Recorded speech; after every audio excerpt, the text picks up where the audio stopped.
राजा और मूर्ख बंदर की कहानी। बहुत पुरानी बात है। एक राजा के पास पालतू बंदर था।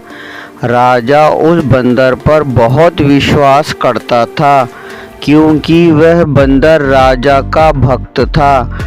बंदर राजा की पूरी मन से सेवा करता था, लेकिन बंदर बिल्कुल मूर्ख था। उसे कोई भी काम ठीक से समझ नहीं आता था। राजा जब भी विश्राम करता, बंदर उसकी सेवा के लिए हाजिर हो जाता था, उसके लिए हाथ पंखा चलाता।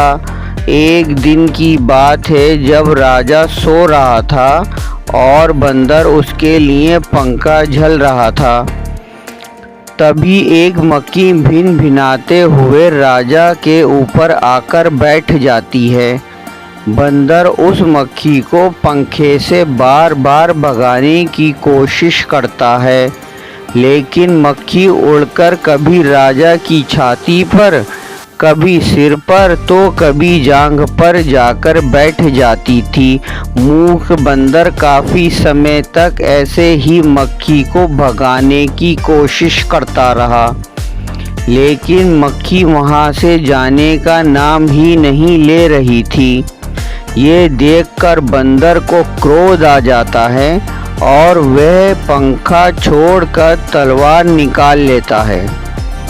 जब मक्खी राजा के माथे पर बैठती है तो बंदर तलवार लेकर राजा की छाती पर चढ़ जाता है।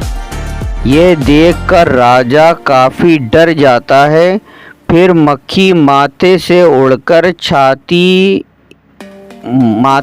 उड़ जाती है तो बंदर उसे मारने के लिए हवा में तलवार चलाता है। इसके बाद मक्खी राजा के सिर पर जाकर बैठ जाती है तो बंदर के तलवार से राजा के बाल कट जाते हैं, और जब मूंछ पर बैठती है तो मूंछ कट जाती है। ये देख राजा कमरे से जान बचाकर भागता है और बंदर तलवार लेकर उसके पीछे भागता है। इससे पूरे महल में उथल पुथल मच जाती है। कहानी से हमें क्या सीखने को मिलता है?